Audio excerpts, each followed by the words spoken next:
اللهم صل على سيدنا محمد وعلى آل سيدنا محمد.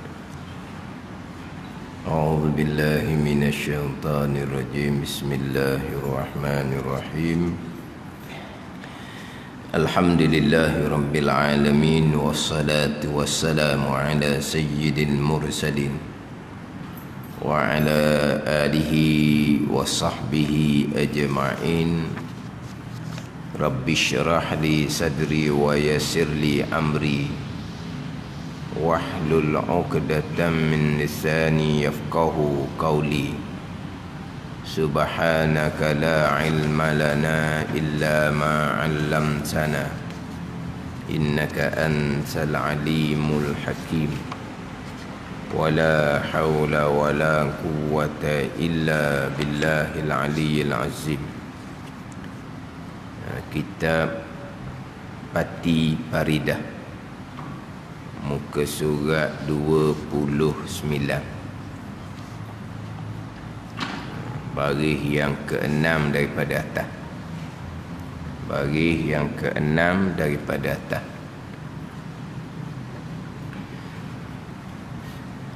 Qala al-muallifu rahimahullahu ta'ala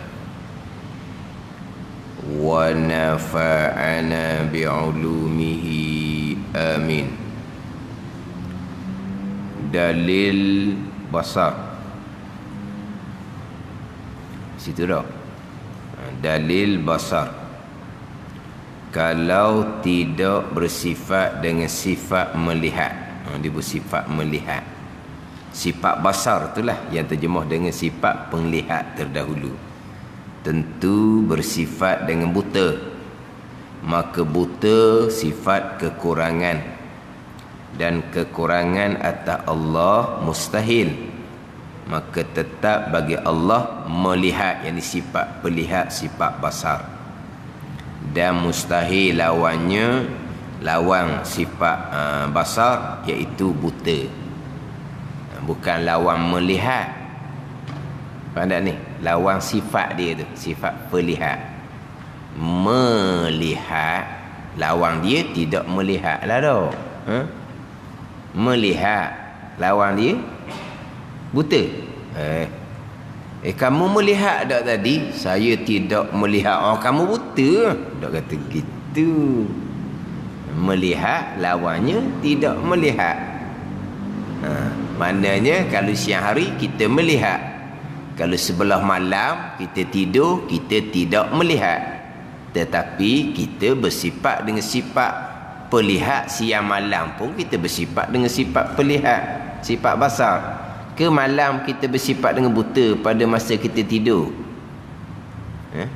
Kita siang bersifat dengan basar, pelihat. Kalau malam tak ada dah, kita bersifat dengan buta. Tidak, kita tidak bersifat dengan sifat buta. Tetapi malam kita tidur, kita tidak melihat. Bukan tidak bersifat dengan basar, tidak melihat. Sebab itulah dia terjemah dengan penlihat, bukan melihat. Sama juga mendengar, sama juga melihat, sama juga berkata-kata. Nanti kita akan bicara sifat yang ke-13, sifat kalam tu. Dia dah orang dulu-dulu terjemah dengan berkata-kata. Okeylah dengan terjemah berkata-kata tu. Cuma kalau kata berkata-kata, lawangnya bisu. Jadi sekarang ni ada berkata-kata ramai-ramai ni. Tidak berkata-kata. Maknanya apa? Bisu gitu. Kan tidak berkata-kata belaka kan? Lepas tu bisu. Ada berkata-kata, lawang dia diam.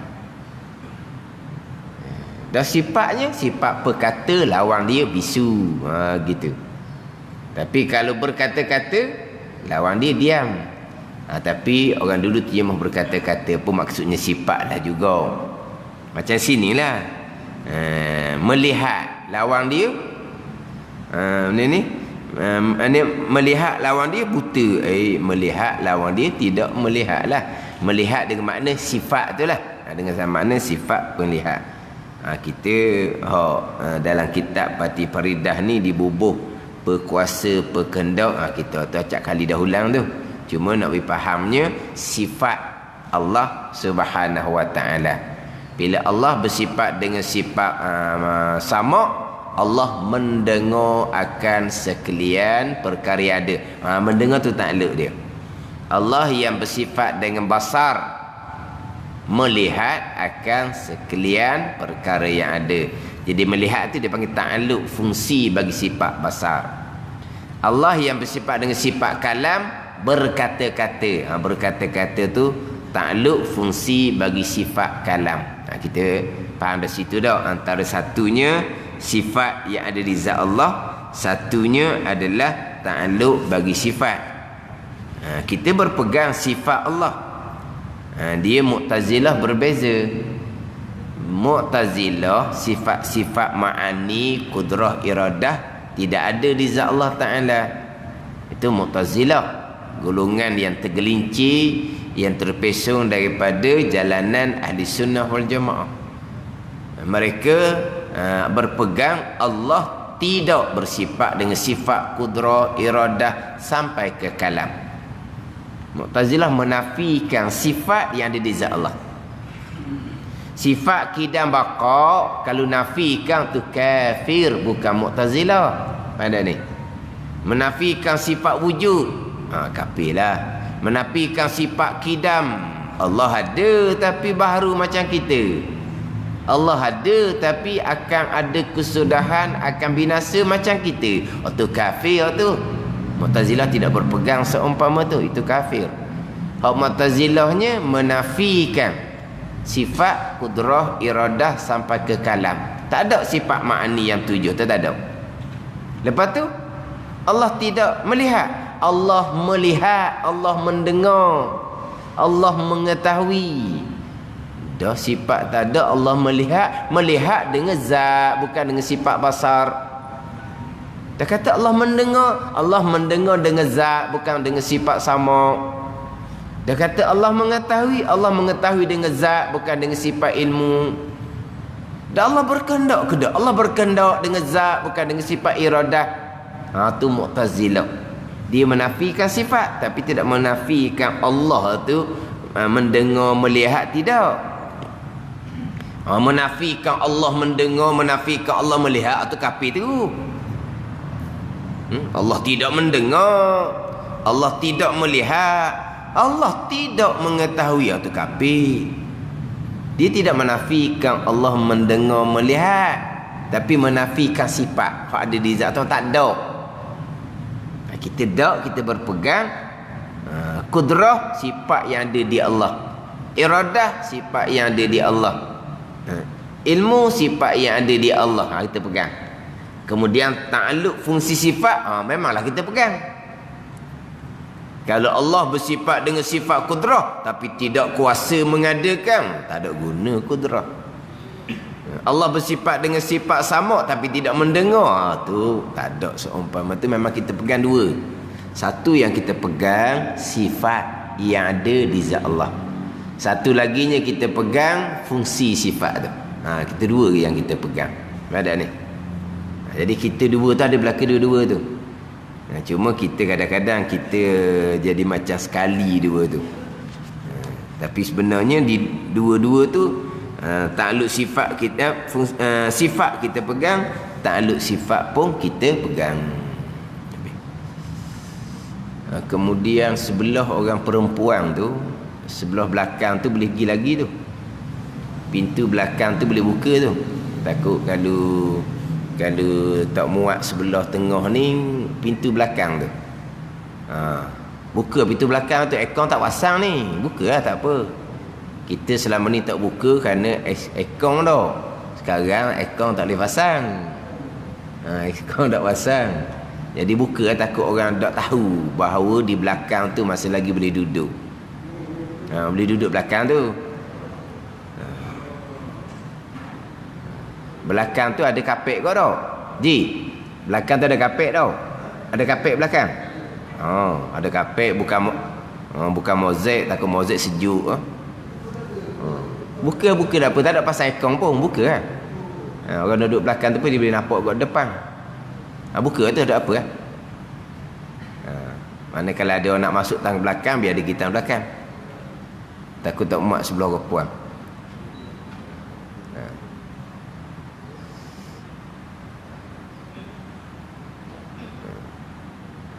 Pasang lampu lalu belakang tu.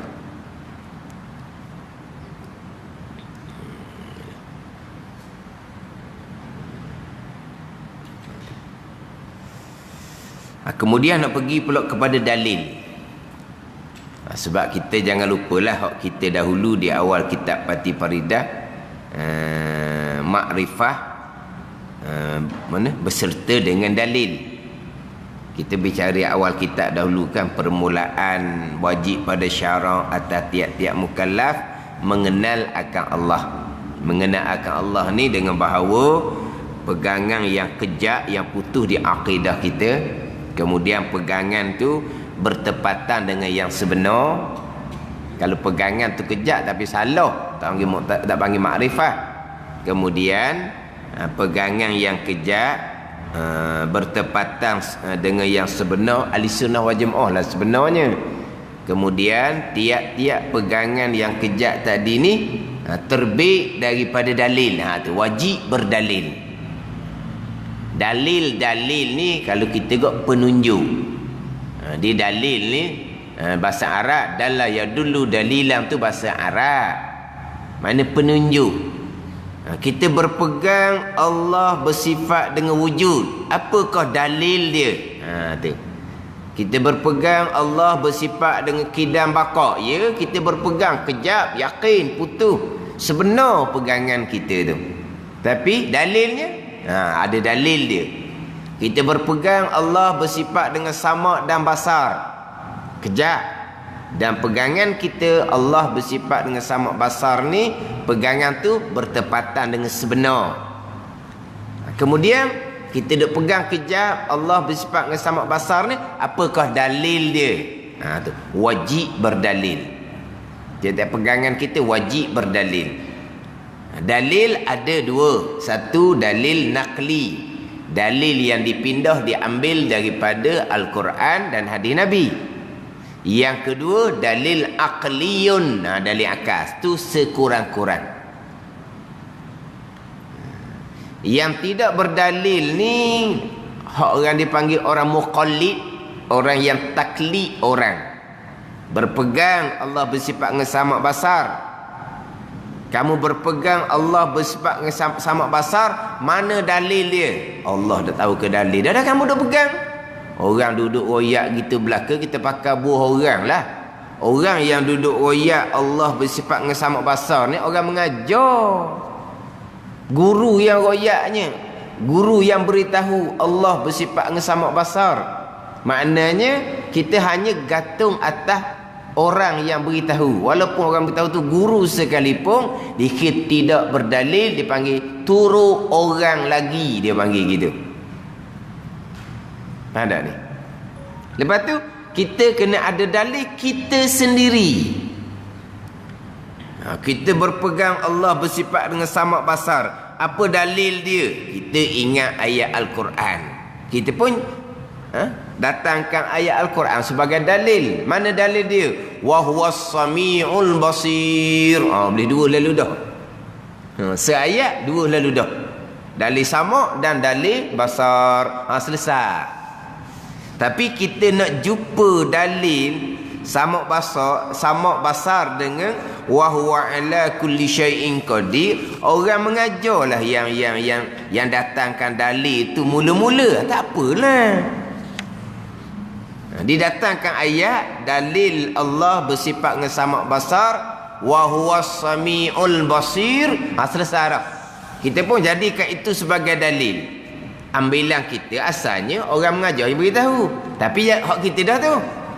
Orang mengajar tu fardu takdir, balik azabillah, dia pergi royak kok lain pula. Allah tidak mendengar, Allah tidak melihat. Kita dah turut dah dia sebab kita ada dalil Al-Quran sendiri. Dalil ayat Quran tu dia yang beritahu gitu. Dia beritahu, lepas tu kita dalil kita sendiri dah, tak pakai awah dia dah. Pada ni. Sebab itulah kata dalam bab pegangan ni kena ada dalil. Sebab kalau kita turut orang semata-mata, Walaupun orang tu ulama besar macam mana sekalipun, tidak mustahil terpesong. Tidak mustahil. Bukan Nabi, bukan Rasul yang maksum. Mana tidak mustahil. Walaupun kita tak pernah tengok, tak pernah jumpa. Mengajar, mula-mula Allah mendengar, Allah melihat. Kemudian dia tarik balik, dia ajar pula Allah. Ni pekak Allah buta. Tak ada. Tapi tak mustahil. Sebab itulah dalam bab pegang tak boleh turut orang semata-mata. Dia kena ada dalil kita sendiri. Dengan kata lain kok, maknanya kalau tinggal kita seorang pun, itulah pegangan kita, sebab kita ada dalil sendiri, bukan pakai turut orang. Apa dah ni?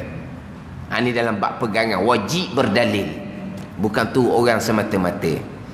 Adapun dalam bab furu' agama, dalam bab hukum hakam pekoh contohnya, kita turut orang pun tak apa dah.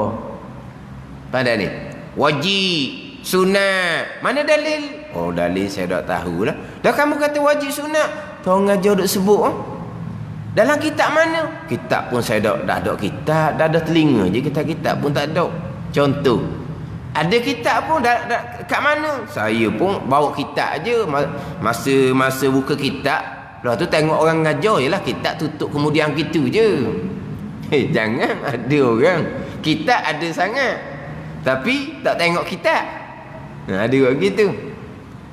Dah wajib sunat ni kamu duduk pakai.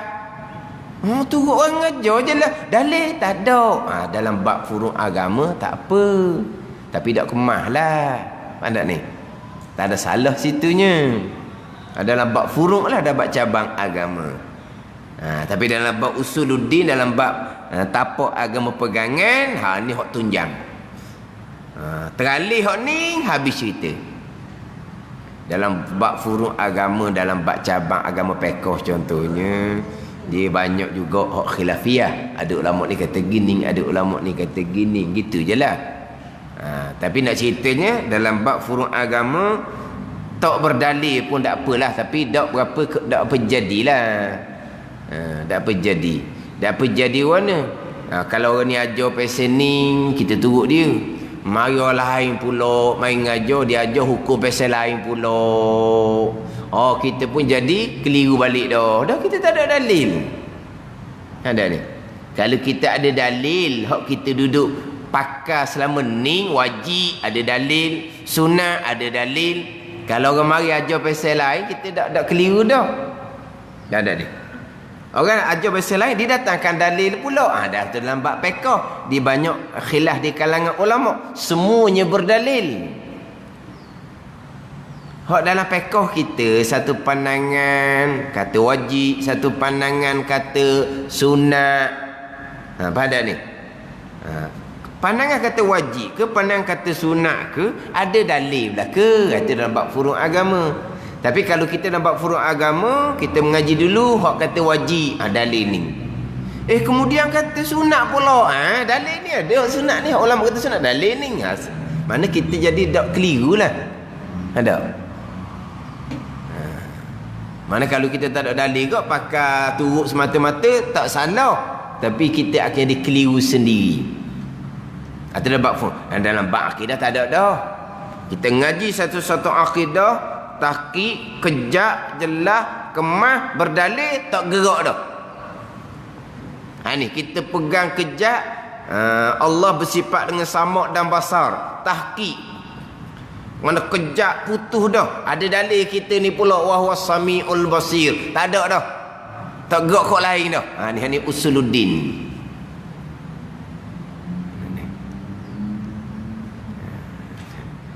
Kalau bab dia ni banyak orang duduk balahnya dalam bab furu' lah, dalam bab cabang agama. Orang ni kata batal, orang ni kata tak batal. Kita pula orang ni kata batal, mari orang lain pula kata tak batal. Didatangkan dalil.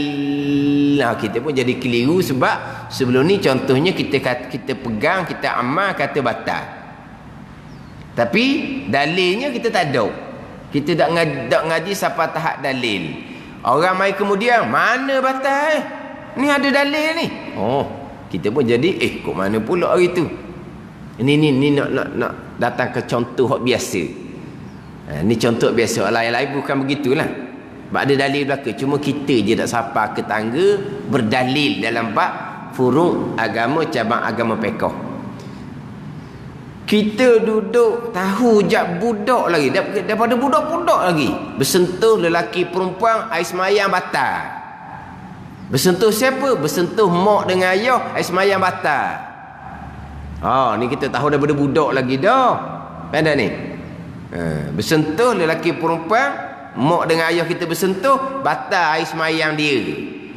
Hak tu lah hak sama-sama hak kita duduk dengar. Tiba-tiba mari orang ngajar pula kemudian, mana ada batal? Hadis terang-terang. Nabi masa nak sujud tak lepas kerana ada betik Aisyah di hadapan. Nabi alih kaki Aisyah. Tu Nabi pegang Aisyah tu, kaki Aisyah tengah semayang.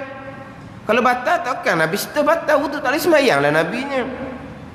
Aisyah pula tersedar daripada tidur. Nabi SAW tak ada. Aisyah pun cari-cari, terpegang kaki Nabi ketika Nabi tengah sujud. Tu Nabi tak berhenti-berhenti pun semayang. Tengok tu, tak batal tu kan.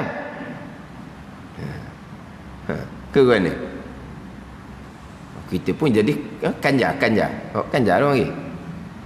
Dah hak kita pakai batal tu, hak siapa pula? Hak Nabi tak batal ni. Patut orang hak jenis hak ni tak nak kata orang ni dah tahulah. Tak reti ke ataupun niatnya kau lain tak tahulah. Dia tanya pula. Sekarang ni dia nak kalau dia cerita molek-molek tak apa. Yang kamu duduk pakai batal tu mazhab ni. Tak oyak gitu. Dia oyak. Sekarang ni kamu pakai batal tak? Mana? Hak Imam Syafi'i, hak Nabi tak batal. Awak nak pakai Imam Syafi'i ke nak pakai Nabi? Apa maksud tanya gitu? Ni orang ngajar je tanya gini ni. Awak nak pakai hak Imam Syafi'i awak ke? Awak nak pakai hak Nabi ni? Ni apa tujuan tak tahulah. Sama dia sendiri jahil tak reti ke macam mana, wallahu alam. Ada tujuan lain ke apa tujuan, wallahu alam. Kalau orang hak jenis pandai pula, saya pakai ayat Al-Quran. Aula mastumun nisa.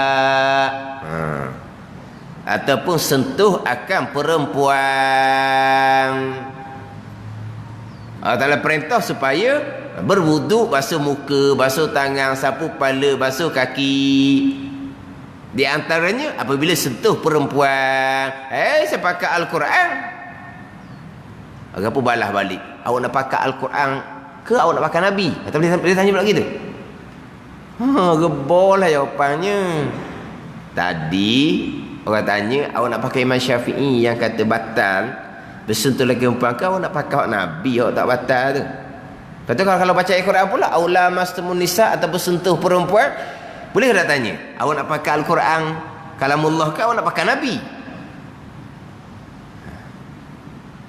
Padahal apa yang Nabi kata, apa yang Nabi buat wahyu daripada Allah.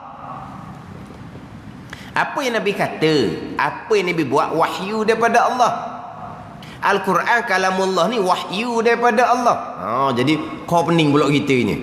Dia mana pula wahyu jadi bercanggah Hak Nabi buat tak batal. Hak Al-Quran wahyu daripada Allah kata batal. Hak ni timbul khilaf ulama. Jalanan Imam Syafi'inya macam mana, jalanan mazhab-mazhab lain kata tak batal macam mana. Mana ada dalil, ada jalan masing-masing. Dalilnya Al-Quran dan hadis. Cuma kita mengaji tak sampai tangga tu. Kita mengaji setakat di antara perkara yang membatalkan air semayang bersentuh kulit lelaki perempuan ajnabi.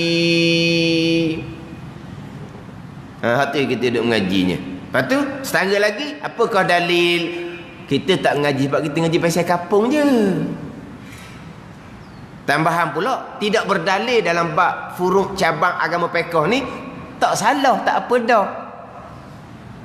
Dan hak mengajar dulu-dulu ni, hak hukum-hukum fiqh ni, dia hanya ajar hukum dalil tersebut ulama-ulama besar duk ngaji Mekah masa dulu. Tapi kenapa ulama-ulama tak ada dalil? Ngaji pun ngajar kampung. Kalau dia ngajar dalam pondok kepada pelajar di cari khusus, panjanglah huraian dia. Tapi kalau dia ngajar kat kampung untuk guru ni, walaupun ulama besar pun, dia baca kitab kecil-kecil, dia ajar hukum saja. Dah kitab pun kecil. Ngajar pula sekali seminggu je. Ayat hukum saja pun bila nak habis kitab. Kau cerita dengan dalil pula. Kalau dalam pondok sungguh, baca kitab-kitab besar, berserta dengan dalil didatangkan. Jadi apa guru ni mengajar kampung, dia beritahu hukum je dalil tak beritahu. Tak tahu dalil pun tak apa untuk orang kampung ni, untuk orang awam tak ada masalah. Gitu jelah. Tapi maya kemudian ni dia apa ni? Tak kemah. Untuk guru dulunya biasa awak bandingkan air penuh molek. Dia tak berapa bunyi, mana tak kocok. Hak jenis air bobo ada sikit ni kocok kuatlah bunyinya. Atau ni jadi yang mengelirukan ni. Boleh tanya nak ikut Imam Syafi'i ke nak ikut Nabi. Jadi seolah-olahnya Imam Syafi'i ni rekaan sendiri, bukan hak Nabi. Janganlah gitulah. Hak Nabi, hak berlaku di Nabi tu, pandangan Imam Syafi'i je berbezalah pula. Yang berlaku di Nabi tu mungkin berlapis, mungkin macam-macam lah. Hak Imam Syafi'i ni pula, sebab Quran sebut aula masmun nisa, sentuh perempuan. Maka Allah Taala perintah supaya berwuduk. Dah berlaku di Nabi tu, Imam Syafi'i pun letaklah dengan berlapis apa semua. Ada pun mazhab Hambali dengan Maliki, hak Nabi sentuh tu tak berlapis. Tapi kenapa tak batal? Sebab tak ada syahwah. Dah Quran kata tu aula masmun nisa, dia tanggung letak kalau ada syahwah. Pada ni sebab hak Nabi wahyu daripada Allah, hak Quran wahyu daripada Allah. Nak pakai kedua-dua tanggung kok jalan lain. Hak Nabi sentuh tak batal tu tanggung atas tak ada syahwah. Hak Quran kata batas sentuh perempuan, tanggung atas kata ada syahwah.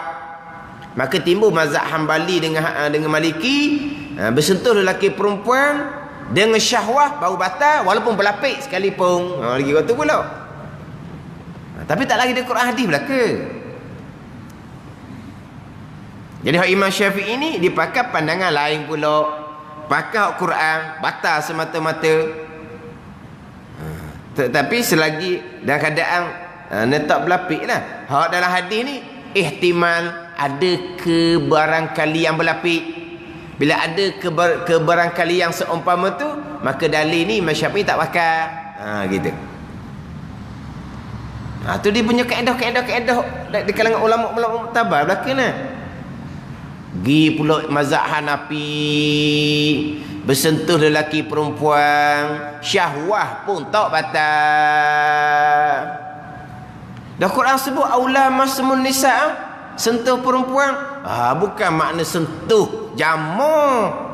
Sentuh tu kinayah daripada bersetubuh. Tu mazhab Hanafi pula. Sebab ada qiraat Sazah membaca dengan auja maktumun nisa, bersetubuh akan perempuan. Sentuh. Macam ginilah. Berkahwin, sebelum sempat sentuh, suaminya meninggal. Apa makna belum sempat sentuh? Belum sempat sentuh batai semayang tu. Belum sempat sentuh, belum sempat bersalam. Kemana apa? Berkahwin, sebelum sempat sentuh, meninggal. Apa makna sentuh di situ? Mana belum sempat bersetubuh. Tapi sebut dengan sentuh. Mana apa ni? Apa? Sindiran, kinayah, sindiran. Tak sebutlah bersetubuh gitu. Kasar bunyi, sebut sentuh. Masa saya ngaji dulu, hak biasa tunggu sebutnya noreh. Belum sempat noreh dia kata. Apa noreh? Bukan noreh getah no. Noreh tu mana bersetubuh lah. Ada ni. Kalau bersetubuh dia kata noreh. Kalau orang tak faham kok, tu ni cerita benda pula ha getah ke apa menoreh ni. Bukan menoreh getah, makna menoreh tu bersetubuh. Dan mana apa? Kinayah mana? Bukan sebut direct lah. Jadi Quran sebut ataupun sentuh perempuan bersetubuh berapa batal. Kalau bersentuh syahwah pun tak batal. Pada ni dekat-dekat nak jadi dah orang panggil. Lepas tu sembahyang tak batal lagi. Orang ajak pergi sembahyang jenazah. Sembahyang jenazah tak ada dekat nak jadi dah. Betul tak batal sekedar bersetubuh. Mazhab Hanafi nak cerita dalam bab ni, dalam bab furu' ni berdalil belaka. Pada ni cuma kita ni setakat tahu hukum, batal ke tak batal ke. Cuma sekarang ni kita pun tahu hukum juga, dalil kita dah tahu. Tahu hukumnya macam mana. Bila nak pergi Mekah gak, orang nak pakai lah mazhab yang kata tak batal bersentuh lelaki perempuan. Pun tak ada dalil kok. Setakat pakai hukum je. Jadi 3 mazhab bersentuh lelaki perempuan tak batal. Pun tak ada dalil juga. Tapi kalau kita boleh ngaji bab furu' agama berserta dengan dalil, barulah kita tak akan jadi keliru. Itu je. Wajib dah berdalil. Tak wajib kita orang awam. Kalau kita nak tanya dalil boleh ke tak? Tanyalah kalau sesuai dengan majlis. Tanyalah kalau sesuai dengan majlis. Majlis macam mana? Kitab pula kitab besar-besar. Boleh tanya dalil. Sebab orang mengajar sendiri pun terkadang sebut dalil sebab ada kitab di hadapan. Dia mengajar kitab kecil tapi kitab besar dia di hadapan, dalil dia dalam tu. Disebut dalil bukan dia ingat pun dia tengok dalam kitab. Kalau mengajar tu dia bawa kitab kecil dan ada depan dia kitab kecil saja, kita tanya dalil kadang-kadang siang kat dia pun tak ingat juga. Tak salah tanya dalil, tapi kena tengok keadaan lah. Tok Guru kalau jumpa dia, saya ingat almarhum Tok Guru saya kalau jumpa dia minta dalil. Minta dalil. Ni orang-orang hebat ni minta dalil. Tok Guru pun ambil kitab, dia pun belek. Okey. Ni. Dalil ni duduk sini ni. Iwi kitab dengan muka surat lah. Ustaz Tok Guru, kitab Arab ni saya tak pernah baca. Awak tak pernah baca. Awak nak dalil apa tak pernah baca? Dah Tok Guru baca. Kalau saya baca, saya pergi pusing kat lain, awak dah tahu dah. Saya pusing kat lain. Awak baca dirilah baru sahih dalil. Sudah pandang macam orang ramah sudahlah. Dia mari tu tunjuk handalan. Kalau betul-betul nak dalil Tok Guru je. Tapi dia mari macam orang kok sombong. Dia Tok Guru pun ajar pasal tu. Okey, buka. Saya buka muka surat kawak ni mujur dah. Sepatutnya saya kitab awak cari diri sepatutnya dah pandai sangat. Sebab cara dia minta dalil tu sombong. Tak ada salah tapi kena tu molek lah.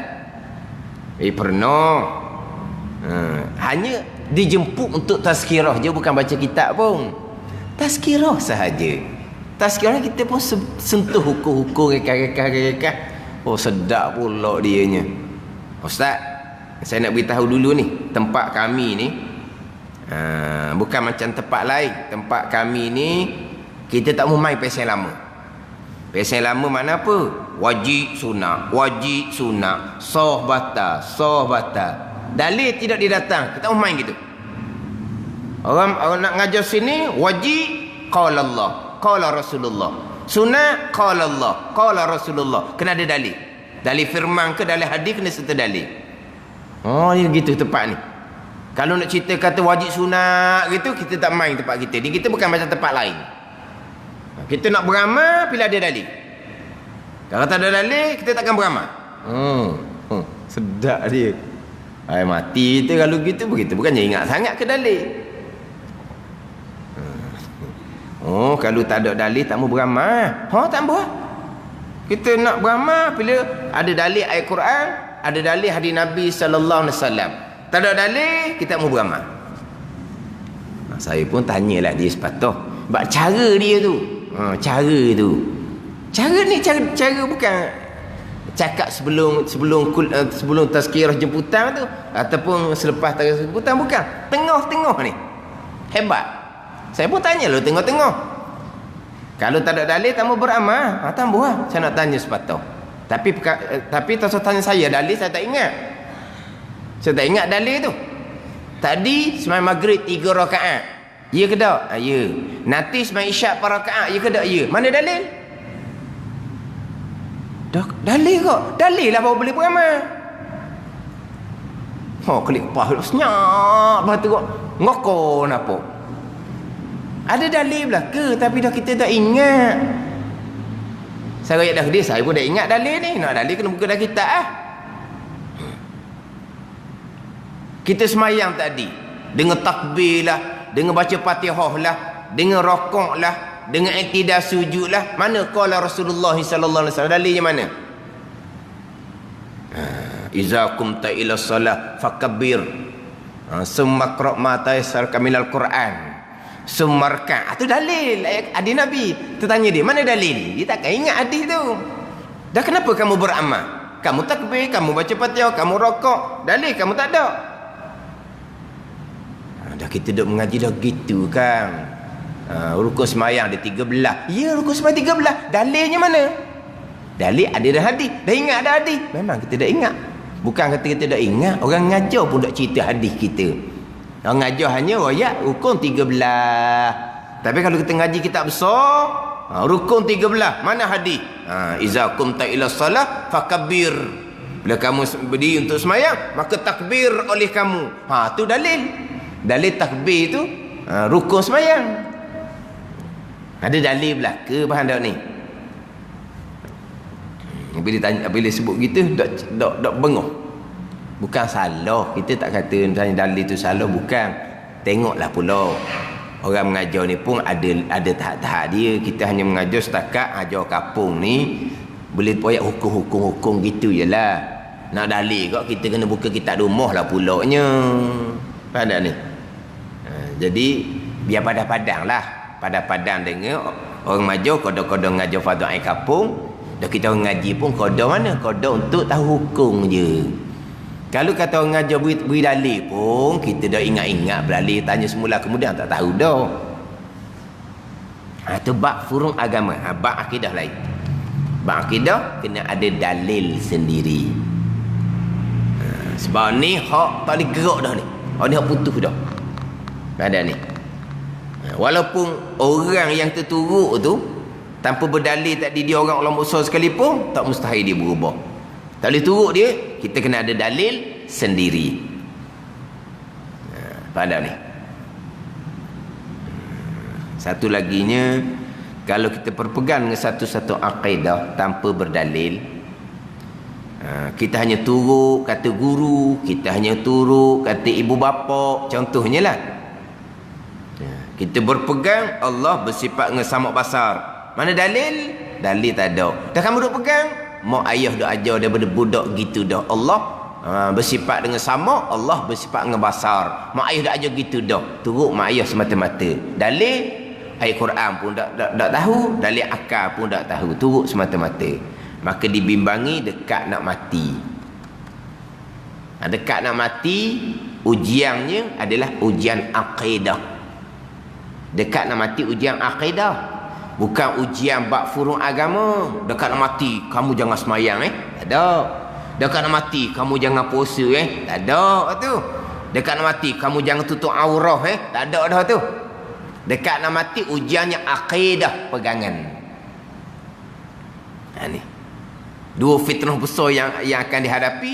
Fitnah dekat nak mati, fitnah dajjal. Kalau kita minta berlindung tu kan, sebelum daripada salam tu, Allahumma inni a'udzubika min azabil qabri wa fitnati wa min azabin nar wa min fitnatil mahya wal mamat wa min fitnatil masihid dajjal. Dua fitnah besar yang akan kita hadapi. Fitnah dekat nak mati, fitnah dajjal. Fitnah dekat nak mati semua orang akan hadapi. Fitnah dajjal orang hidup akhir zaman. Apa fitnah di situ? Fitnah akidah. Termasuk fitnah masa dajjal, fitnah akidah. Fitnah dekat nak mati, fitnah akidah pegangan. Ada ni. Jadi dekat nak mati, syaitan pun mari merupa orang hak kita turut. Dalil tak ada ni. Contohlah, pegang Allah ada. Dalil tak ada. Turut orang mengajar, turut guru, turut ibu bapa yang ajar kita. Dekat nak mati tu, syaitan akan merupa guru tu. Syaitan akan merupa ibu bapa. Dia tarik balik hak dia royak gitu. Hak kata itu Tuhan ada, salah, Tuhan tak ada misalnya ni dibimbangi. Dah kalau kata tak ada, saya pakai tak ada lagi tu pun turut dia juga. Ni pada ni. Atau dibimbangi sebab itulah wajib berdalil sendiri. Mari siapa-siapa pun tak salah. Pegang kita tak dah sebab kita ada dalil sendiri. Sama ada dalil Al-Quran ataupun dalil akal kita. Ini dalam bab berapa gitu benar. Satunya kita pegang kejap dah ni. Kejap dah kita pegang ni. Kalau tak kejap tak panggil pegangan. Kejap dah pun dia kena selapih lagi. Yang kita pegang kejap tu dengan dalil pula satu lagi. Pagi tu benar. Kita pegang kejap, tak gerak dah kalau kira pegangan kita. Tak gerak dah pun kita kena dalil kita sendiri. Tinggal seorang pun itulah pegangan kitanya. Sebab apa? Sebab kejap dah kita pegang, kita ada dalil kita sendiri, ada sebab kita sendiri kita pegang seumpama tu. Gitu pegangan. Kejap. Tapi tak padam, dia kena kapik pula, dia kena regu pula dengan dalil. Sekurang-kurang dalil akal. Hak dalam kitab ni datangkan dalil akal. Dia setengah kitab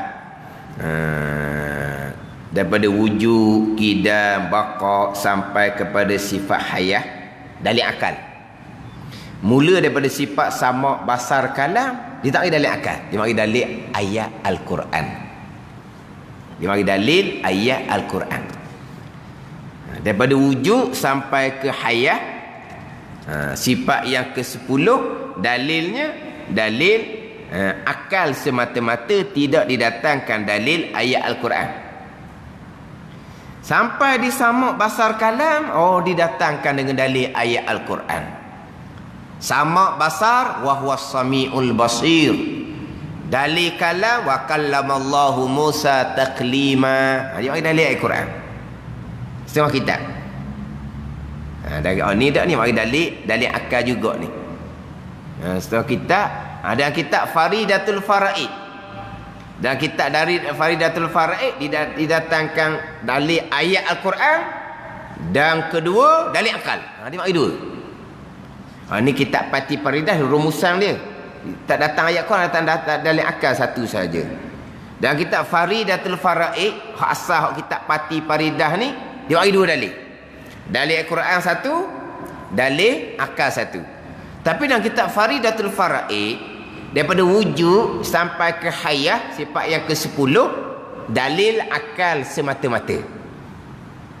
Mula daripada 11, 12, 13, sama, basar, kalam, didatangkan dua dalil. Satu dalil ayat Al-Quran, satu dalil akal.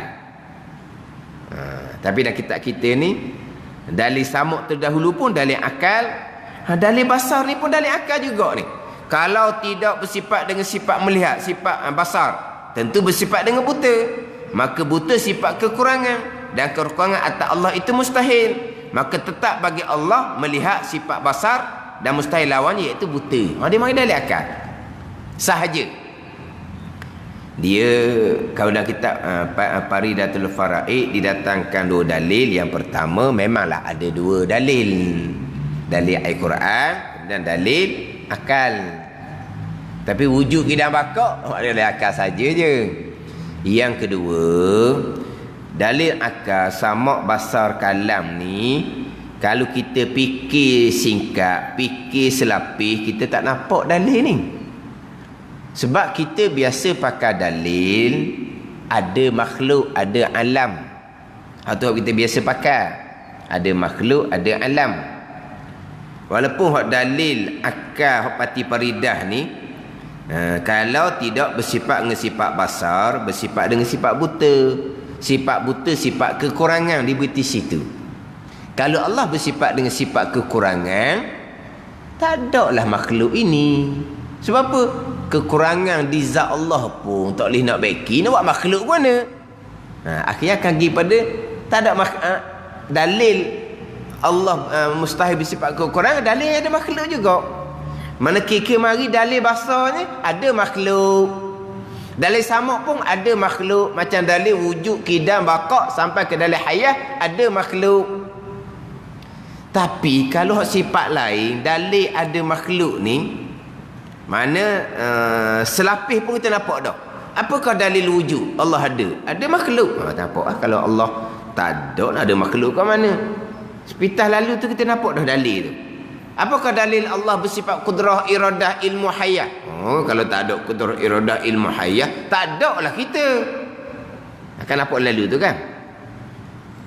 Kalau tak ada sifat kudrah, nak mengadakan manusia macam mana?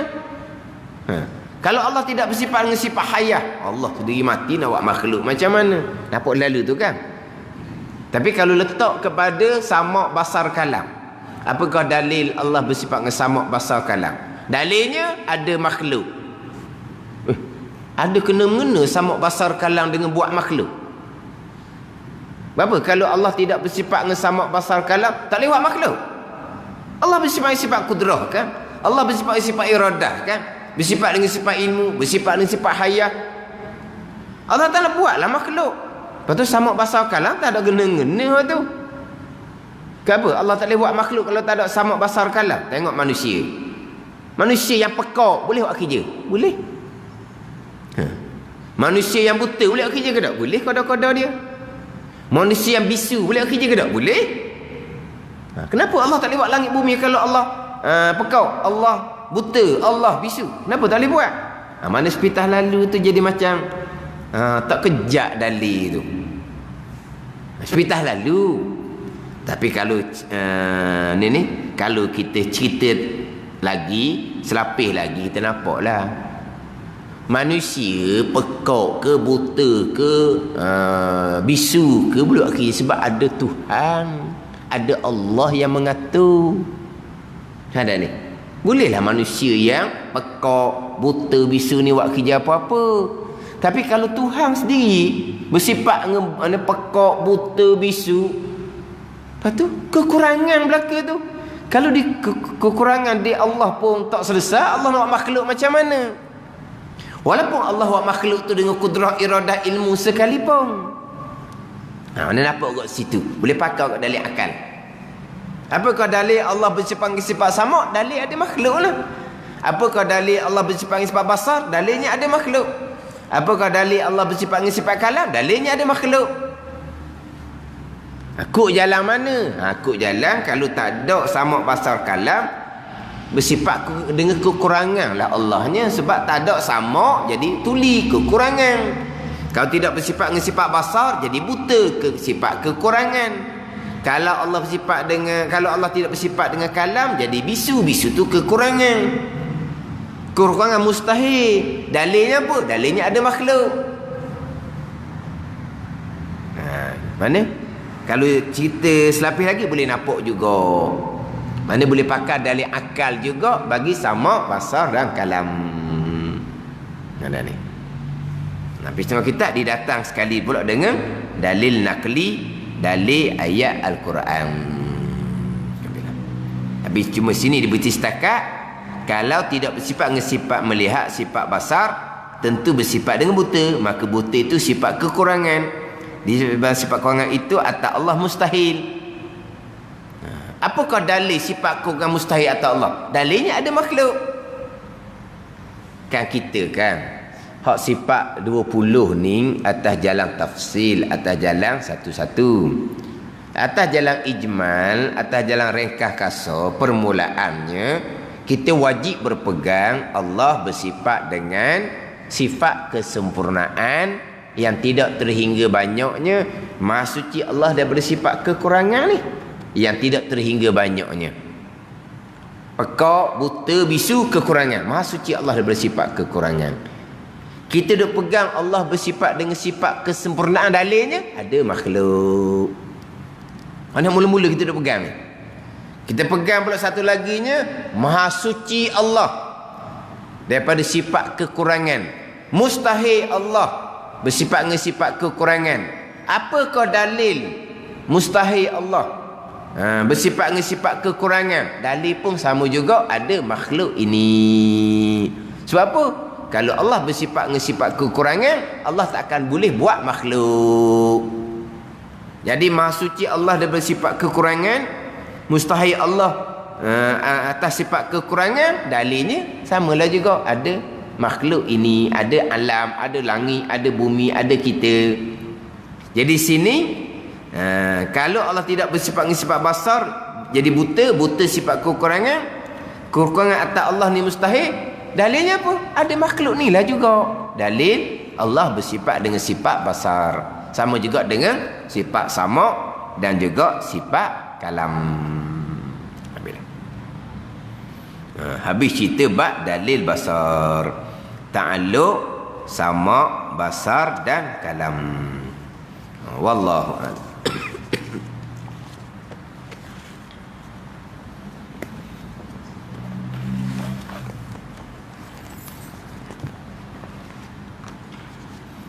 Ini kita Hidayatus Salikin, muka surat 8. Surat 8. Hak nipi. Hak tebal tu wallahu alam lah, saya tak bawa. Surat 8 bawah sekali. Bawah sekali tu tepi sekali. Tepi sekali. Qala al-muallifu rahimahullahu ta'ala wa nafa'ana bi'ulumihi amin. Ketujuh, kudrah. Artinya, arti kudrah kuasa. Dengar, kuasa terjemah dia. Kalau dalam Fatih Faridah, kuasa ataupun perkuasa. Gitu je lah. Dan kita ada tu Saliki ni dia terjemah pesen dululah. Kudrah kuasa, iradah berkehendak, ilmu mengetahui, sama mendengar, basar melihat, kalam berkata-kata. Gitu ni terjemahan lama ni. Kudrah kuasa, sifat kuasa yang di zat Allah Subhanahu wa taala. Jadi kita ni, jadi dua-dua kitab ni jadi tauhid. Fatih Faridah kita tauhid. Hidayatus Salikin ni dia ada tauhid di hadapan. Habis bicara tauhid, pendek je tauhid bicara kitab ni, dia akan masuk kepada pekoh. Dia akan masuk kepada pekoh. Mana tauhid dia tak banyak mana dalam ni.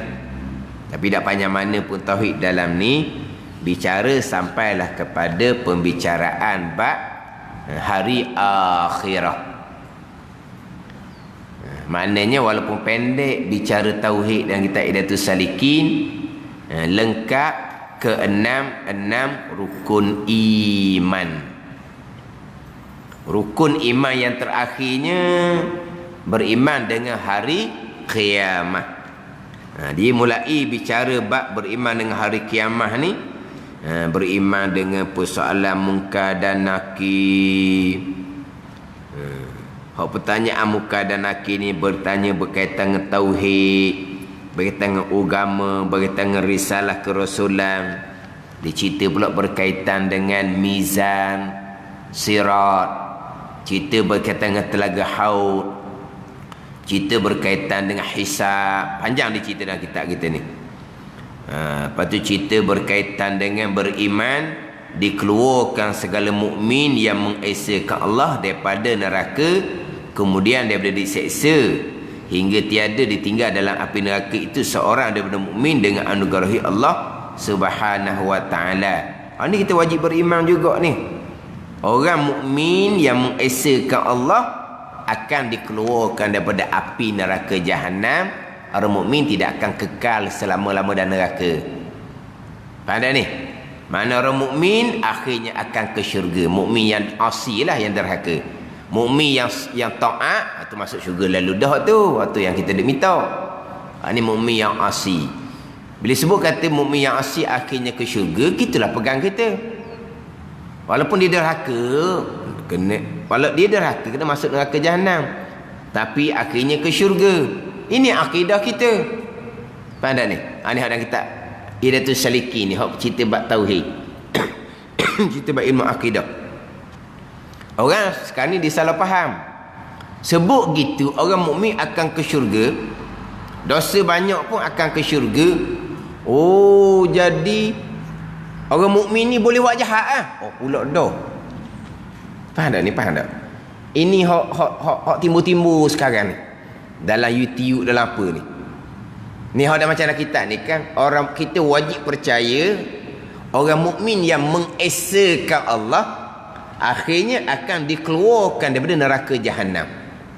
Sehingga tidak ada seorang pun dalam neraka jahanam. Akhirnya neraka jahanam akan dikharabkan, diruntuhkan oleh Allah Subhanahu wa taala. Jadi neraka 7 lapis itu yang kekal selama-lamanya 6 lapis sahaja. Hak lapis atas sekali neraka jahanam tak kekal. Bukan kata ahlinya tak kekal. Bukan neraka itu pun akan diruntuhkan oleh Allah Subhanahu wa taala. Jadi mukmin akan ke syurga belaka. Tapi ke neraka dulu sebab dia neraka. Bila sebut gitu, memang itu akidah kita. Oh, kalau gitu gak orang mukmin boleh makan rasuah. Ajaran ajaran orang agama sekarang janji mukmin je, makan rasuah pun tak apa. Pulak dah. Ni jahil ke ataupun jenis nak putar belik agama ke, wallahu alam. Sebab apa? Sebab tidak puas hati. Bila sebut orang kafir walaupun buat baik sekalipun kekal neraka selama-lamanya. Orang kafir puas hati ke tak tahulah. Orang kafir pun marah juga kata dia kafir. Kan dia kafir kan marah kata dia kafir. Tak nak kata ke apa dia kafir. Jadi orang kafir ni buat baik macam mana pun kekal neraka. Orang mukmin ni buat jahat macam mana pun akhirnya akan masuk syurga. Jadi orang mukmin boleh buat jahat. Oh pulak. Kita dah kata orang mukmin boleh buat jahat. Sebab kalau buat jahat kena masuk neraka jahanam. Tapi nak ceritanya akhirnya akan ke syurga. Tapi dia jadi dia pusing. Ya tak, dia pusing. Sekarang ni nak batuk pun jadi kena kawal. Sekarang tak boleh batuk sekarang ni. Batuk kau tengok dulu. Batuk kau tengok. Padahal ni. Dia mari kelas. Batuk dia 3 kali. Orang tengok. Dia pun tubik dulu bawah. Dia dah kelas. Takkan saya pun nak tubik juga. Jadi dia dah kelas. Dia batuk 3 kali. Orang pun tengok. Dia batuk. Orang pun tengok. Dia pun akhirnya akak kita pergi duduk luar. Sebab apa? Tak boleh batuk lah ni. Batuk dia ingat ke COVID. Tak boleh batuk. Bukan maksudnya orang mukmin boleh buat jahat, bukan. Hendak ni. Tapi jahat-jahat orang mukmin pun akhirnya ke syurga. Baik-baik orang kafir kekal neraka selama-lamanya. Yang pelik orang tak puas hati orang kafir kekal neraka tu orang ngaku Islam. Tu pelik ah. Lepas tu dia buat baik ah. Dia buat baik, Tuhan akan balas atas dunia. Dia buat baik, Tuhan akan balas atas dunia dengan bahawa dia dia selamat daripada kena musibah-musibah atas dunia. Rezeki dia jadi murah atas dunia. Kan dia? Faham tak? Orang kafir buat baik ni last sekali akan dipermudahkan ketika nak mati. Itu balasan. Lepas dia mati tak ada dah. Bermula daripada alam barzah, seksaan kekal selama-lamanya. Last sekali Tuhan balas kebaikan atas dunia, dekat nak mati jadi mati dengan mudah. Kan mati ni sakit kan. Maka dimudahkan masa mati tak sakit. Sebab apa? Sebab Tuhan nak balas kebaikan di atas dunia. Maka dah tu je. Tapi kekal neraka selama-lamanya. Gitu je lah. Lagi kat mana lagi? Lepas tu orang mukmin akhirnya Tuhan akan masuk ke syurga. Itulah hak kita kena berpegang. Oh, jadi kamu ajar orang mukmin boleh buat jahat. Allah kata, kok mana nak pergi tak tahulah. Orang mukmin boleh makan rasuah. Janji mukmin boleh makan rasuah. Mana boleh? Kalau tidak diampuni oleh Allah, kena masuk neraka jahanam. Dah tadi kata akhirnya ke syurga, memanglah akhirnya ke syurga kalau mati dalam iman. Oh sedap lah kalau gitu. Masuk neraka tak kekal, akhirnya ke syurga. Sedap kat mana neraka? Ke sedap neraka dak kekal pun neraka. Kalau kira lah sehari je dia kena neraka. Sehari je dia kena neraka. Sehari di hari akhirat, kalau kira masa dunia 1000 tahun. Ada ni. Kita katalah, oh dia dosa dia tak banyak manalah. Dosa dia banyak lah mana, tapi dengan kebaikan itu dosa dia banyak lebih daripada kebaikan, tapi kebaikan dia juga. Kita letak je ni.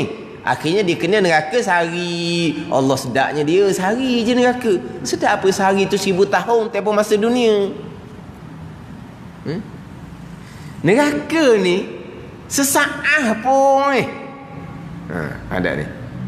Tak usah kata neraka lah sesaat. Cuba kau ubuh tangan atas api tu boleh sekejap, tengok mana. Sedap.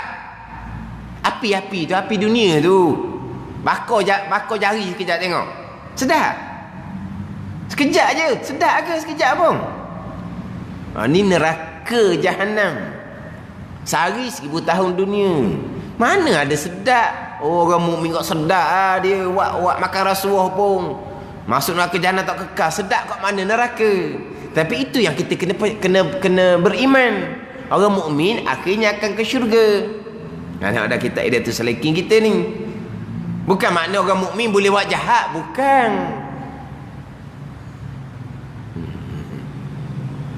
Orang jenis orang Islam ni jahat, orang kafir baik. Gitu. Orang jenis dia orang Islam tapi dia kata orang Islam tak baik. Orang kafir hak baik.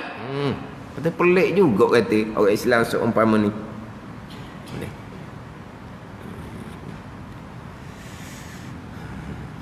Tapi kena ingat baik, dosa-dosa ni akan melemahkan iman. Dosa akan melemahkan iman. Kita terbabit dengan rasuah, kita terbabit dengan riba. Ini semua akan jadi darah daging. Ada ni? Jadi darah daging.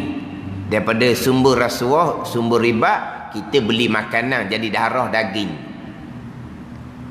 Bila iman kita lemah, macam sebut dah tadi, fitnah dekat nak mati, fitnah akidah.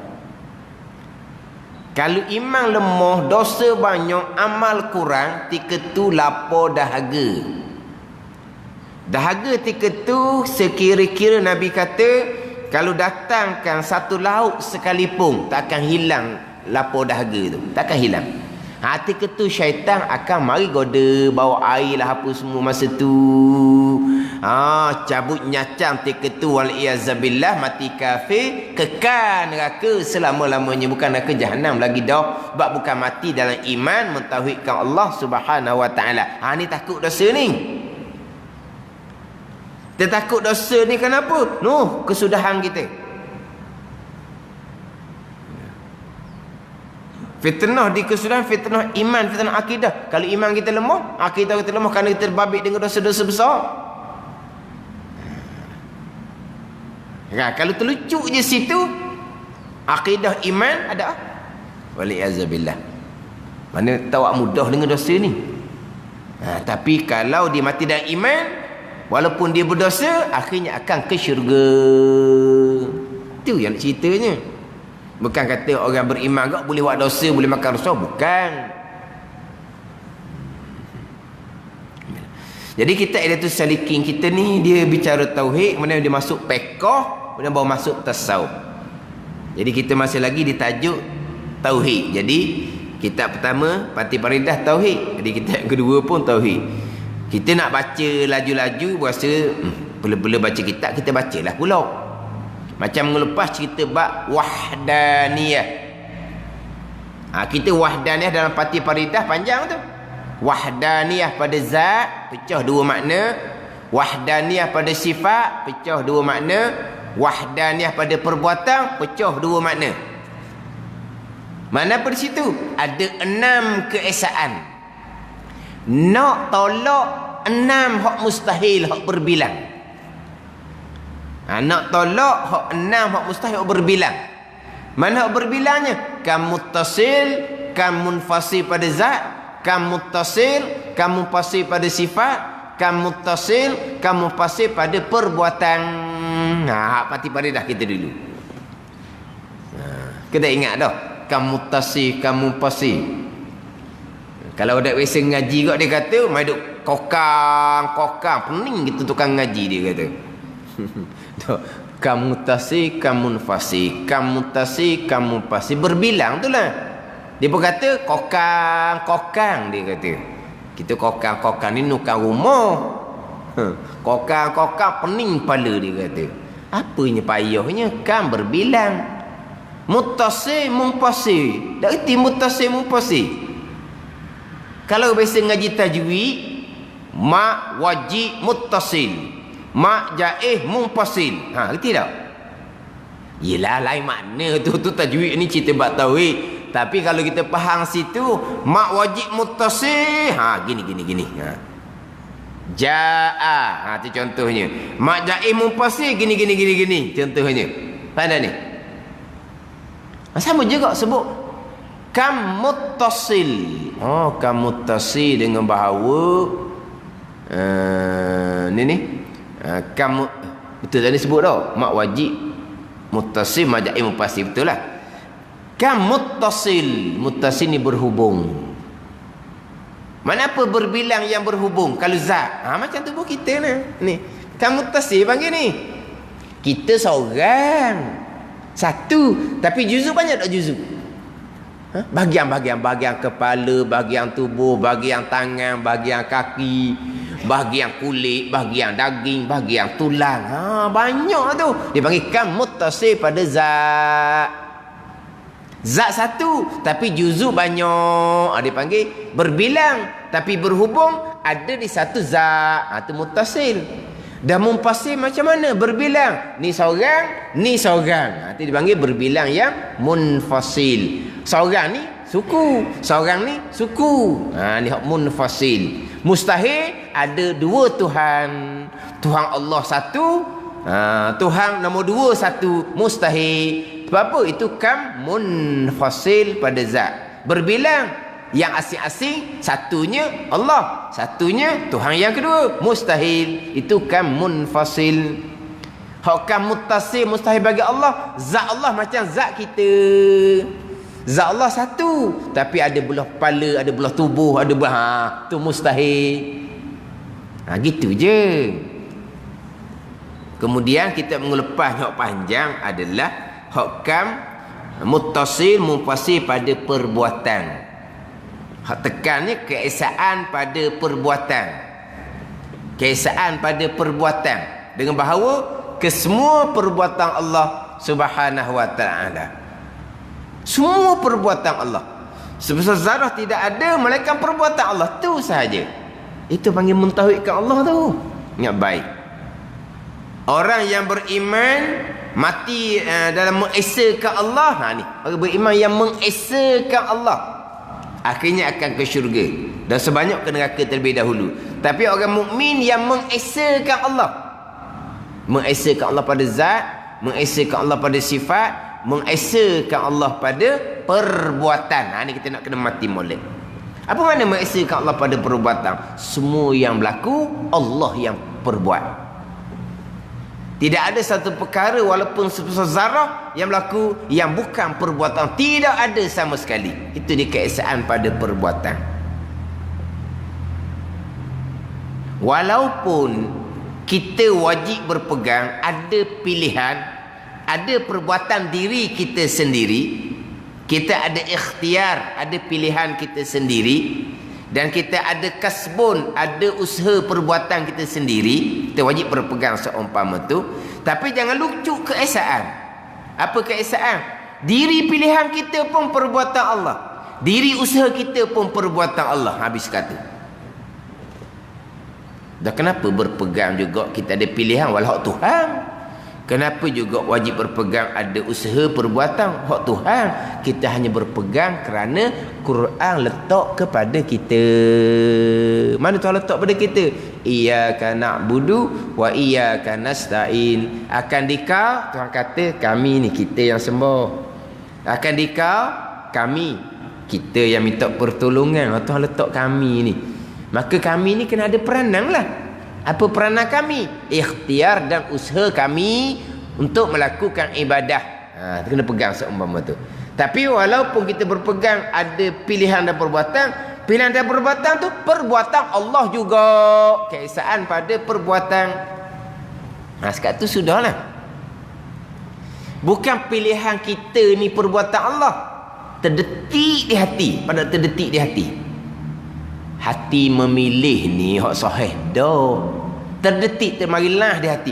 Pun Allah yang buat. Sebab apa? Keesaan pada perbuatan. Bukan kata diri, kasbun, usaha kita.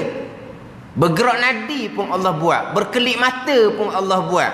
Usaha kita Allah buat. Itu keesaan pada perbuatan. Tak ada ni. Tapi walaupun kena jaga molek, kena pegang adik tak usah, walaupun hakikinya pada hakiki sebenar-benarnya dah keesaan pada perbuatan, sebenar-benarnya yang berlaku hak Tuhan berlaku. Ya, termasuk pilihan kita pun hak Tuhan qada qadar, termasuk usaha kita pun hak Tuhan qada qadar. Itu hakiki dia, itulah hak sebenar-benarnya. Jadi pilihan kita, perbuatan kita dak sebenar lah, dak lah sebab Tuhan. Tapi dak sebenar kenapa pegang ada pilihan, ada perbuatan. Dah Quran bubuh kita tadi, iyyaka na'budu wa iyyaka nasta'in. Dah kalau tak ada kita, apa Tuhan bubuh kita? Tanya kita pula. Kita tanya Allah Ta'ala lah. Saya dah nak jawab tu. Mana? Sedap pula gitu. Dah kita nak jawab, so tanya Allah Ta'ala dah. Kita jawab ke mana? Sekat tu je lah. Hakikatnya tak ada kita ni. Kita umpama wayang kulit je. Tak ada tu dalam belaka hakikinya. Tapi ni kena jaga pula. Takut jadi terundur. Tak ada. Tuhan tu Jabariyah. Walaupun kita sebenar-benar macam wayang kulit, tapi kita wajib kena isbatkan di akidah. Ni kejap dalam hati kita ni. Kita ada pilihan. Kita ada perbuatan. Walaupun pilihan dan perbuatan hakikinya tak ada. Sudahlah. Sebab apa? Sebab Allah Ta'ala sandar kepada kita. Kenapa Allah Ta'ala sandar kita walau kita tak ada? Berhenti setakat tu. Tak boleh nak jawab dah kitanya. Tu kata kalau tebing tanya juga, kita tanya Allah Ta'ala lah.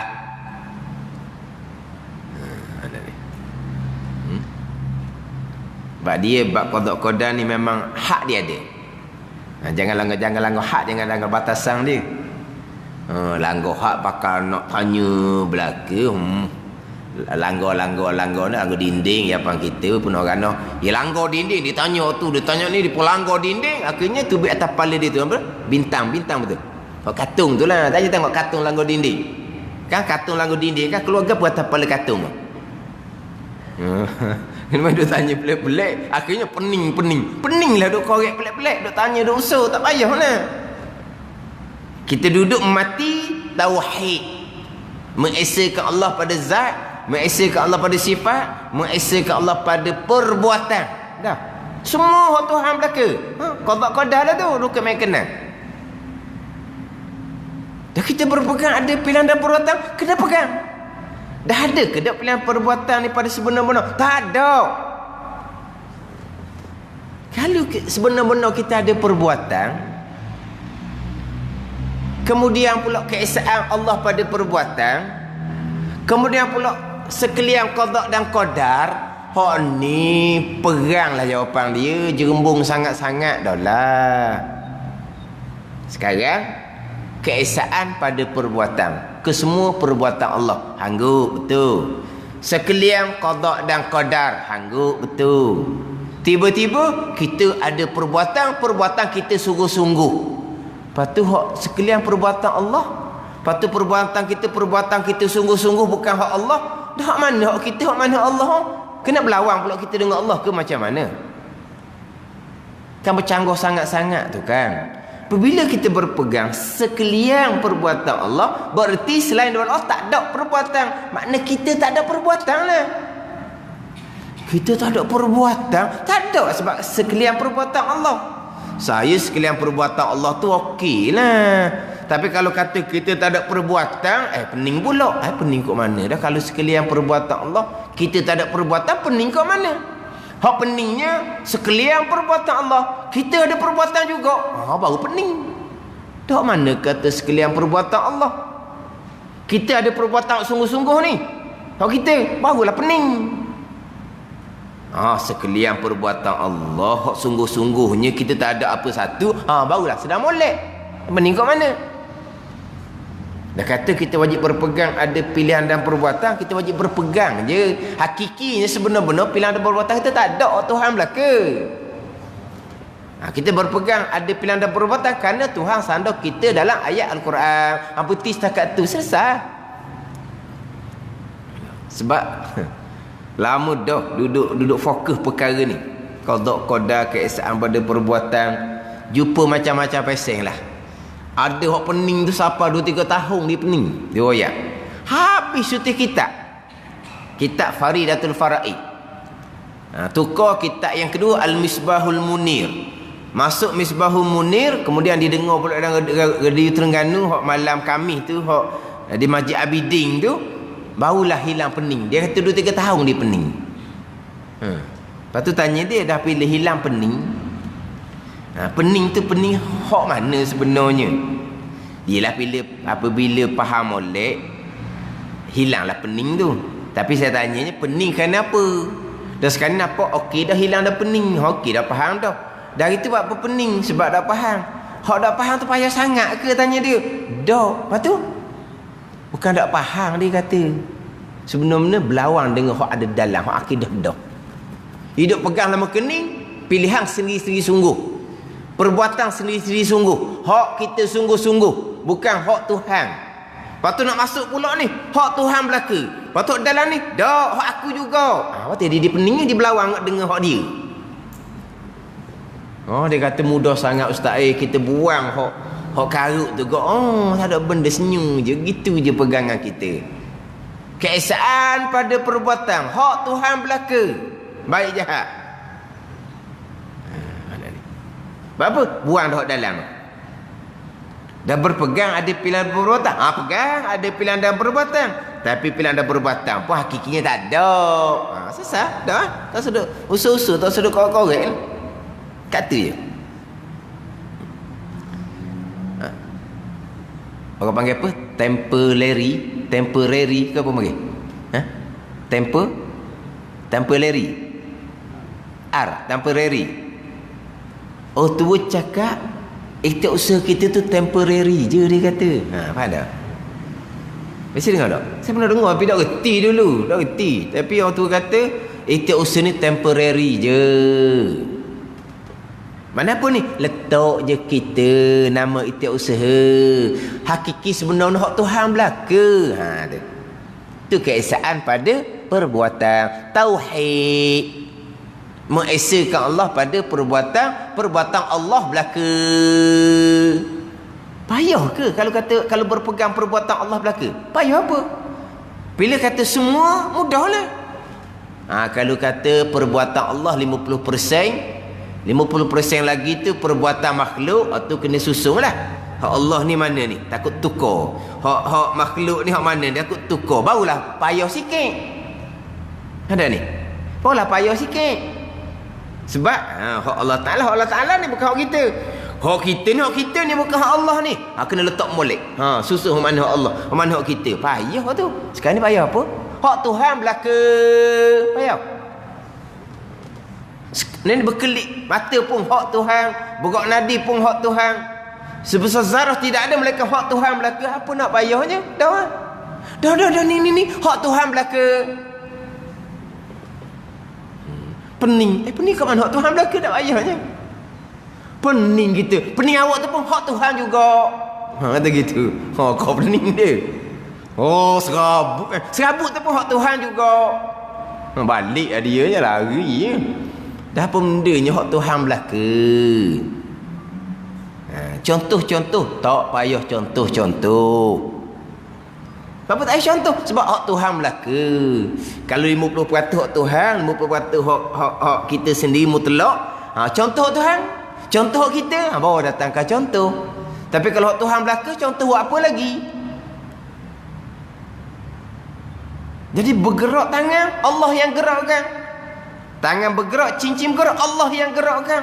Cincin bergerak pun Allah buat juga. Hak Tuhan belaka. Gitu je. Payah.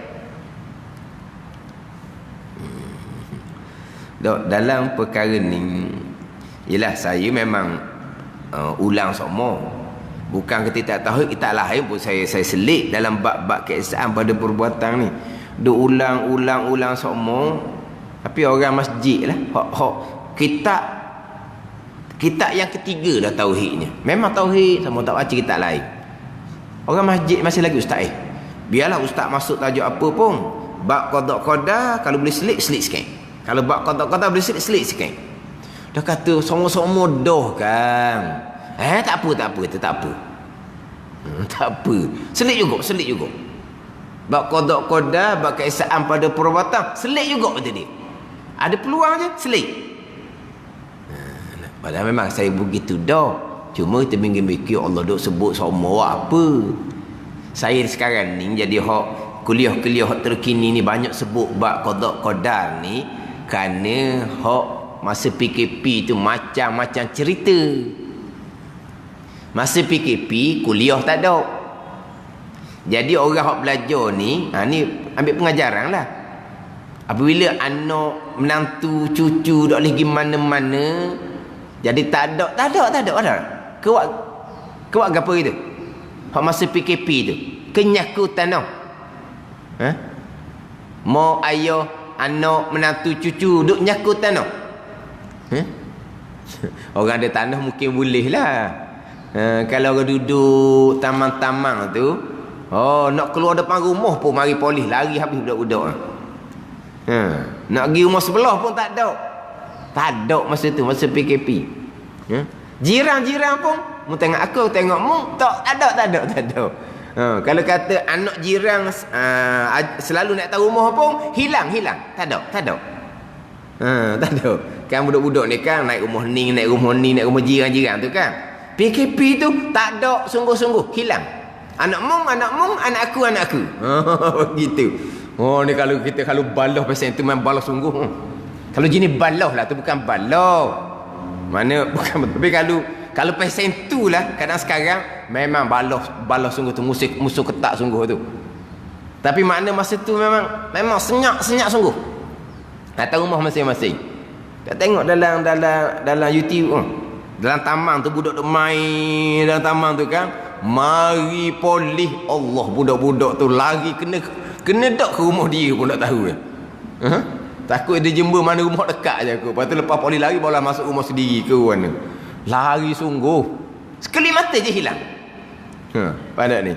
Memang tak boleh kan, maksudnya memang tak boleh. Jadi bila duduk dalam keadaan duduk gitu tu, cakaplah bab pegangan. Bab qada-qadar lah. Hak paling banyak hak salah.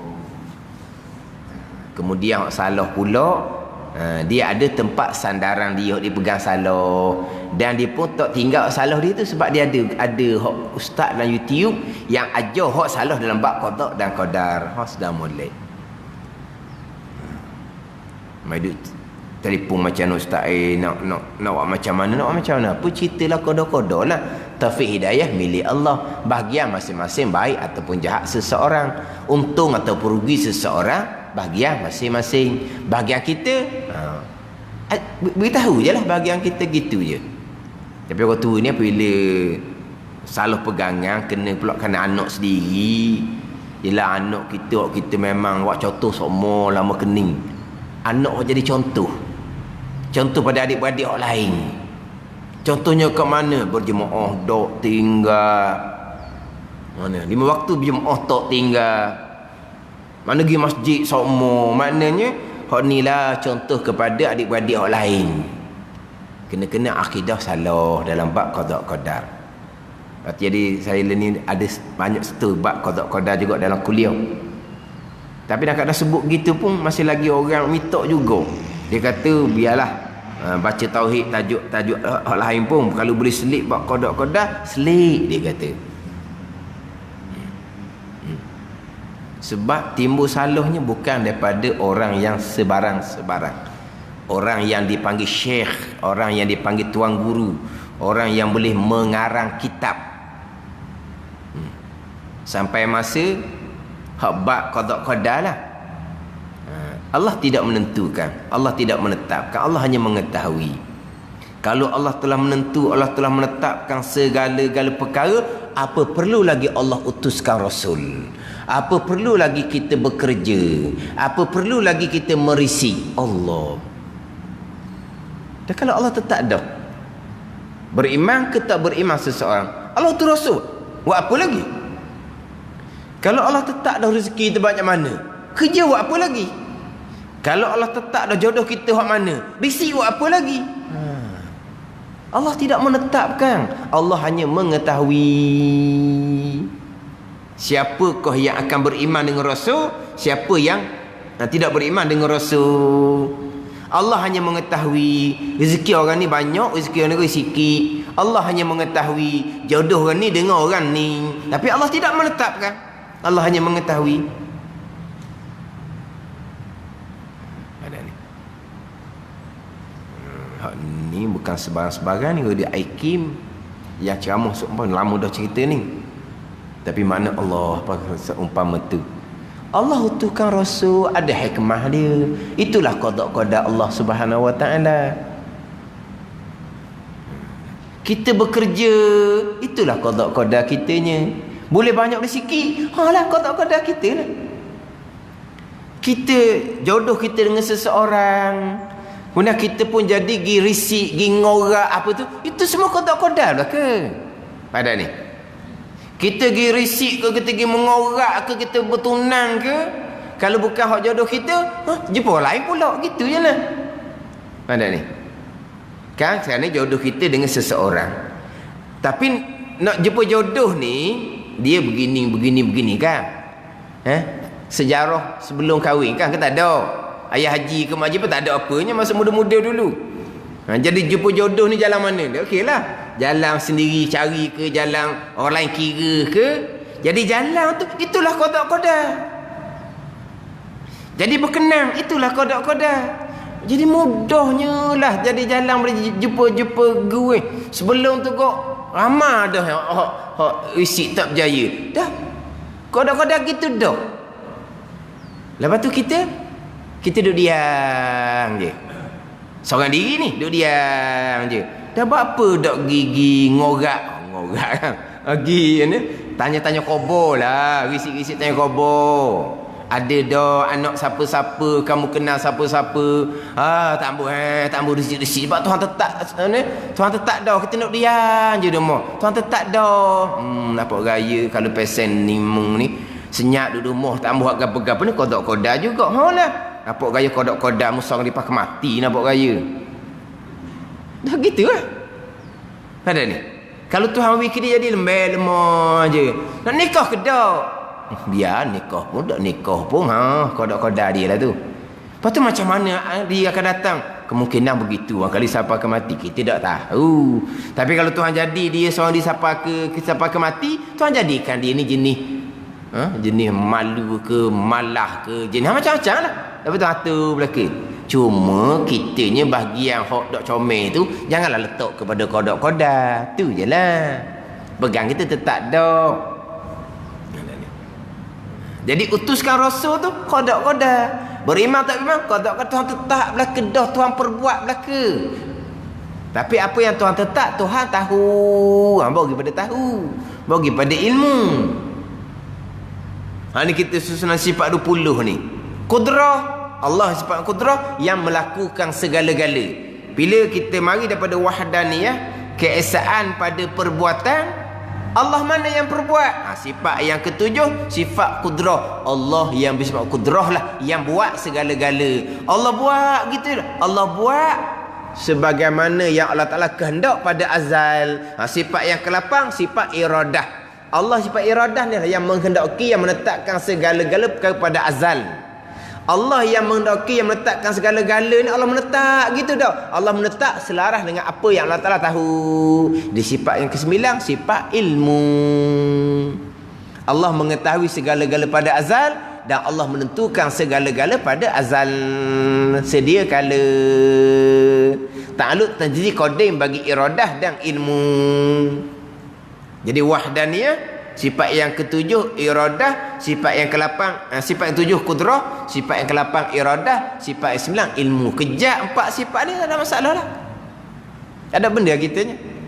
Sekalian qada qadar. Termasuk di ikhtiar usaha kita pun qada qadar. Gitu. Siapa peringkat sekarang hak ajar salah lah. Ada orang di sepakat kat ni, kita dengan orang ramai-ramai ni, orang awam ni tak sudah ajar tinggi-tinggi. Mana tinggi-tingginya ilmu makulat. Tu orang tertentu je belajar. Kita tak mengajar orang awam. Tu memang ilmu tinggi lah sikit. Tak mengaji lah kita orang awam ni. Di antara ilmu tinggi-tinggi, hak tak sepatutnya kita cerita pada orang awam ni adalah hak perbuatan ikhtiariyah. Ni hak pilihan kita ni. Mana hak kita, mana hak Tuhan, hakikinya hak mana. Tak suruh cerita tu tinggi. Gitu pula dah. Kau nak cerita hak perbuatan ikhtiari kita, pilihan kita ni, macam nak pastikan kita ni ahli sunnah wal jamaah, tidak terundur jadi jabariyah yang tidak berpegang ada ikhtiar usaha Tuhan tu. Kalau kita tak kemah bab ikhtiar usaha ni, boleh terlajak jadi qadariyah yang paling banyak terlajak kepada qadariyah, pilihan perbuatan kita sendiri. Allah letak dah di kita keupayaan kan. Keupayaan kita boleh menilai, boleh memilih. Keupayaan tenaga di tubuh kita yang boleh menggerakkan tubuh badan kita. Allah letak dah keupayaan di kita sampai masa kita memilih sendiri. Bukan qada-qada dah. Sampai masa kita usaha sendiri. Bukan qada-qada dah. Dah qada-qadanya mana? Tuhan letak keupayaan di kita. Sama ada akal kita, sama ada tenaga kita, Tuhan letak beres qada-qada. Lepas tu memilih kita sendiri dah. Melakukan kita sendiri dah. Dengan apa? Dengan keupayaan Tuhan letak di kita. Tapi diri pilihan, diri perbuatan kita bukan qada-qadar. Diri pilihan, diri perbuatan kita bukan perbuatan Allah. Mana keesaan pada perbuatan? Itu mensyirikkan Allah pada perbuatan.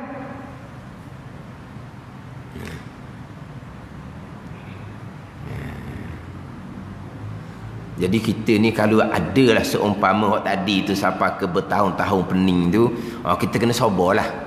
Dia pening tu nyakit kita je sebenarnya. Kita buang hak karut-karut tu, kita pegang qada-qada belaka. Kita berpegang ada ikhtiar usaha. Ikhtiar usaha pun qada-qada juga. Habis ada. Baik jahat qada-qada belaka. Pegangan. Bab cakap yang baik daripada Allah, yang tak baik daripada diri sendiri. Itu bab cakap. Gitu je dah lah. Kenapa pegangan lain, percakapan jadi pasal lain? Tak sudah korek sangat lah. Kita tidak menyandarkan perbuatan jahat kepada Allah ni sebab percakapan kerana beradab. Tapi hakiki pegang kitanya baik jahat Tuhan belaka. Tapi beradab ni jangan duk sandar ke Tuhan. Hak Tuhan, lepas tu dak wis sandar ke Tuhan pula. Apa pasal tu? Ni dia pening dia jenis nak tu belaka ni. Ya, faham, pegang simple je. Mana hak lepas-lepas dah, hak mana pening tu, nyakit je dia kata, nyakit je. Memeningkan diri sendiri. Memeningkan diri sendiri. Apabila faham, pegang je, dah fikir-fikir dah. Senang sangat-sangat.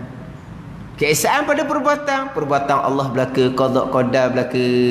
Kita wajib berpegang ada pilihan dalam perbuatan. Kita wajib berpegang ada pilihan dalam perbuatan. Kenapa Tuhan letak kita iyyaka na'budu wa iyyaka nasta'in. Kita peganglah ada pilihan dalam perbuatan. Tapi pilihan dalam perbuatan Allah, qada dan qada belaka.